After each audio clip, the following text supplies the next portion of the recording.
In one of the earlier sessions, we have learnt Accounting Standard 19 leases, what are types of leases and various terms used in this standard. In this session, let us understand accounting treatment for operating leases.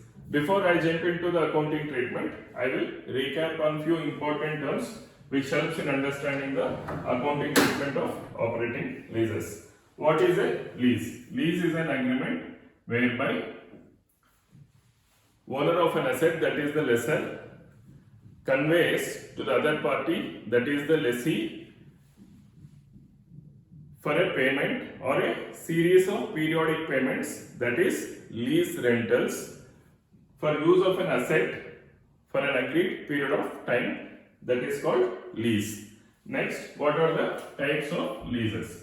Types of leases are finance lease and to operating lease.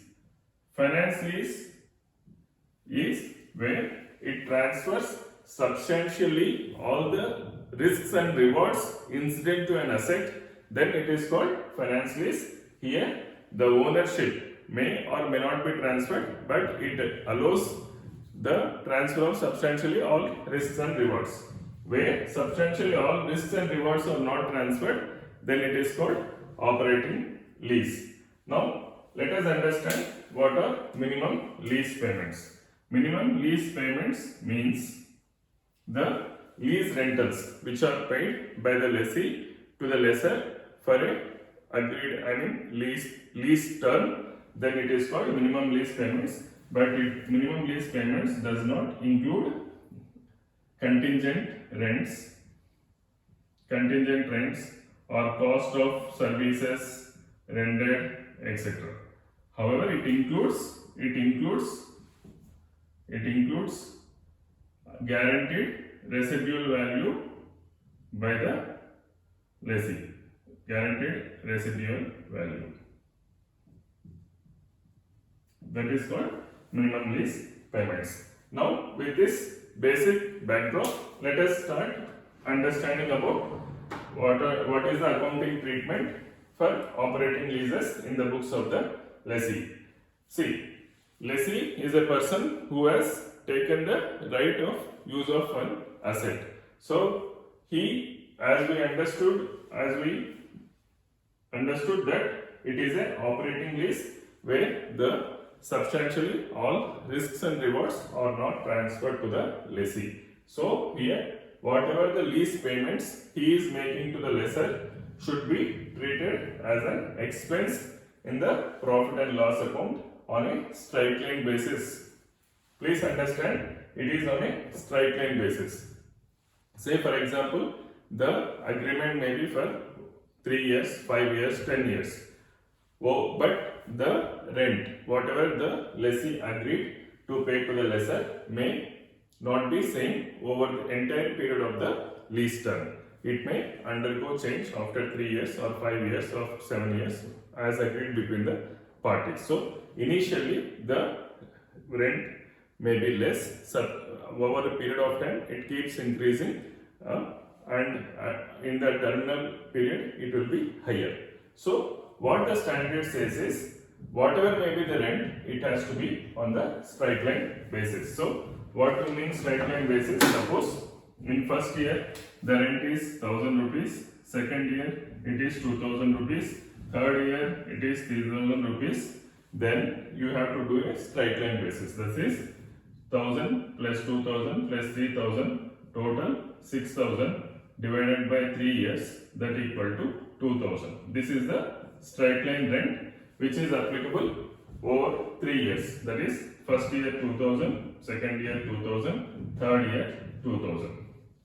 So the standard says it should be on a straight line basis unless there is any other systematic basis which can be more representative depending upon the agreement. See, there will be various types of agreement, so don't blindly go as a straight line basis. Either if you feel there is any better appropriate way to distribute it over the lease term, then you have to apply that particular method. Okay. Now coming to disclosure requirements. what are the disclosure requirements to be made by the lessee in its books of accounts at the time of presenting the financials. The total future minimum lease payments and the non-cancelable operating leases for each of the following periods. So what are the total minimum lease payments? I have explained you what is minimum lease payments. So these minimum lease payments, it has to be disclosed in the notes. Up to 1 year, what will be the future? See, it is future minimum lease payments. Next year, what is up to 1 year, what is the lessee has to pay, and between 1 to 5 years, how much he has to pay, and more than 5 years, how much it has to be paid. This has to be part of notes to accounts. Next, coming to, suppose if there is a right to the lessee to sublease this particular lease, then he has to mention total future minimum lease payments expected to be received under non-cancelable sublease. Same way, he has to also provide similar information where he has the right to sublease this particular asset to anybody else. Next, coming to third point, lease payments recognized in the statement of profit and loss account with separate amount of minimum lease payments and contingent rates. Further, what is the amount it has been considered in the P&L with respect to that particular lease, minimum lease payments, and the disclosure should be separate for minimum lease payment and what is the contingent rent. Okay. Same way for sublease also, receivable also, it has to be mentioned in the notes to accounts how much it is considered. Okay. A general description of the lessee's significant leasing arrangements, including but not limited to the following. What are the basis on which contingent rent payments are determined? See, contingent rent is a like percentage of sales, percentage of certain profit, something like that. That is called contingent rent. It is not fixed rent. Contingent rent means it is not fixed rent. It is a percentage on certain value like sales or profit.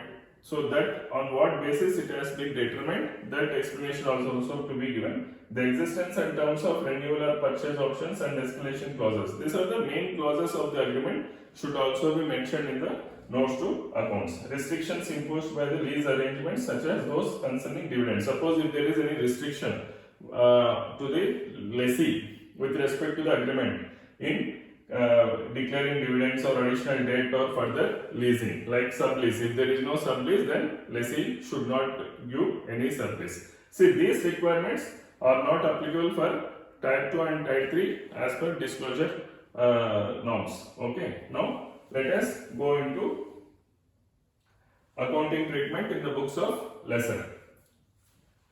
Similarly, like lessee, it is not an asset to him, but it is an asset to the lessor. So whatever the asset which is leased in this contest will remain as fixed assets, and lessor will be claiming depreciation on this asset in the normal course of its business, whatever the rate applicable to other similar assets for him in the business as per accounting standard 10, and this particular lease rentals should be shown as a profit income from operating leases in profit and loss account in case of a lessor. Like how lessee shows it as an expense, lessor shows it as a income in his profit and loss account. Okay.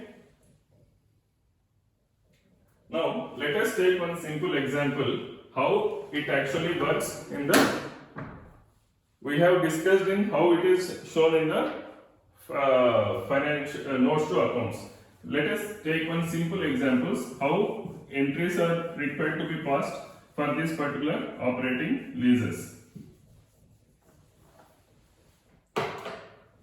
In the same example, the first year rent what we thought is 1000 rupees, year 1, year 2 it is 2000 rupees, and year 3 it is 3000 rupees.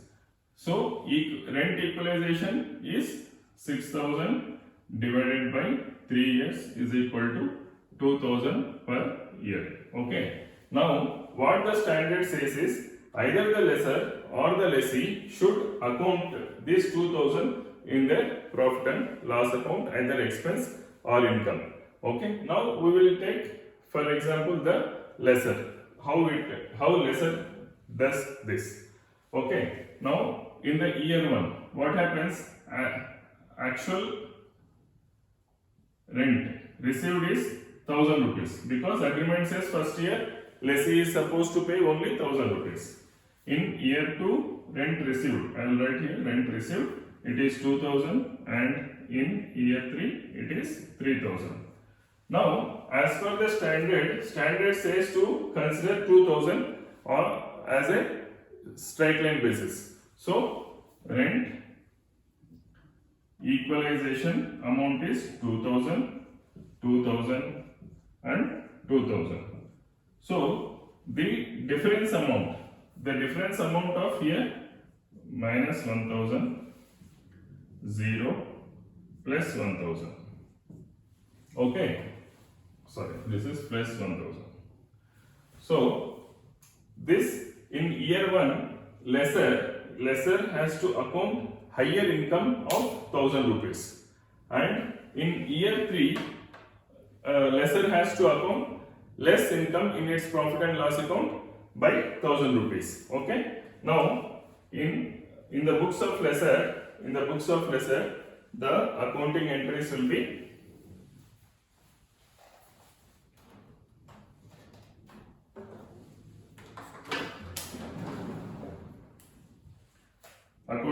in the books of lesser. Lessee account debit, rent equalization account debit to rental income 2000, 1000, 1000. See, this rent equalization account is a notional account. It is not actual receivable, so it is debited to different account. But as per standard, entire 2000 has to be shown as income. This is year 1. When it comes to year 2, there is no difference, so this entry will not affect. Now coming to year 3. In year 3, how it will be there? Lessee account debit to rent equalization account to rent income account. Here it will be 3000 rupees, rent equalization 1000, rental income 2000. This is a debtor.